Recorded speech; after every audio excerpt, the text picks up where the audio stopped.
28 जनवरी की सुबह एक ही समय पर 3 विमान क्रैश हुए। भरतपुर में चार्टर्ड प्लेन तो मुरैना में सुखोई और मिराज ने नियंत्रण खो दिया।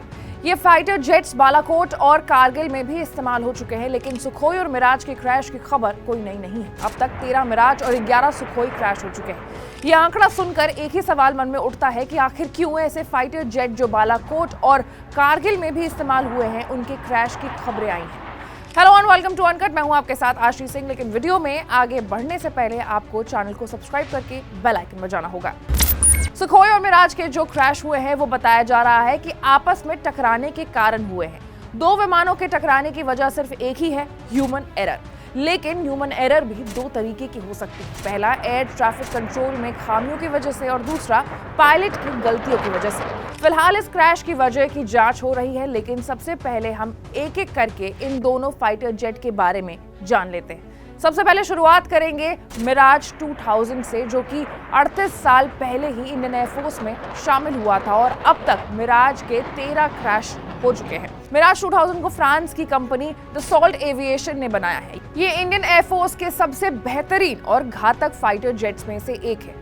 इसने सबसे पहली बार 1978 में उड़ान भरी थी और 1984 में फ्रेंच एयरफोर्स में शामिल हुआ था। इंडियन एयरफोर्स में साल 1985 में मिराज को शामिल किया गया, जिसके बाद 1982 में भारत ने फ्रांस से 36 सिंगल सीटर और 4 ट्विन सीटर मिराज 2000 को खरीदने का ऑर्डर दिया था। भारत ने फैसला पाकिस्तान को अमेरिका से F-16 फाइटर जेट्स दिए जाने के बाद लिया था। भारत ने 2004 में 10 और मिराज की खरीद का ऑर्डर दिया था, जिसके बाद इंडियन एयरफोर्स में मिराज की संख्या 50 पहुंच गई थी। मिराज ने 1999 में कारगिल की लड़ाई में पाकिस्तानी सेना के कई बंकरों को तबाह किया था और 2020 में पाकिस्तान के बालाकोट में आतंकियों को निशाना बनाते हुए एयर स्ट्राइक में भी भारत ने मिराज 2000 का ही इस्तेमाल किया था। उसके बाद बात करते हैं 3000 किलोमीटर दूर दुश्मनों को तबाह कर देने वाले सुखोई 30 की।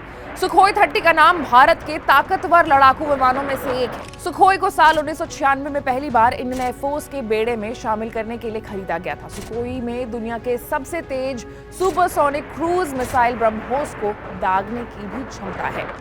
तो सुखोई और मिराज के क्रैश की कोई पहली खबर नहीं है। इससे भी कई बार ये जो दो फाइटर जेट्स हैं वो क्रैश हो चुकी हैं। तो सुखोई और मिराज की क्रैश होने की वजह ह्यूमन एरर है, लेकिन क्योंकि ह्यूमन एरर भी दो तरीके के होते हैं, इसलिए फिलहाल इस पूरे मामले पर जांच चल रही है। लेकिन जो भी अपडेट होगा इस पूरे मामले में सबसे पहले अनकट के ऑडियंस को मिलेगा, लेकिन उसके लिए आपको अनकट को लाइक, सब्सक्राइब और शेयर करना होगा। मैं थी आपके साथ आशीष सिंह।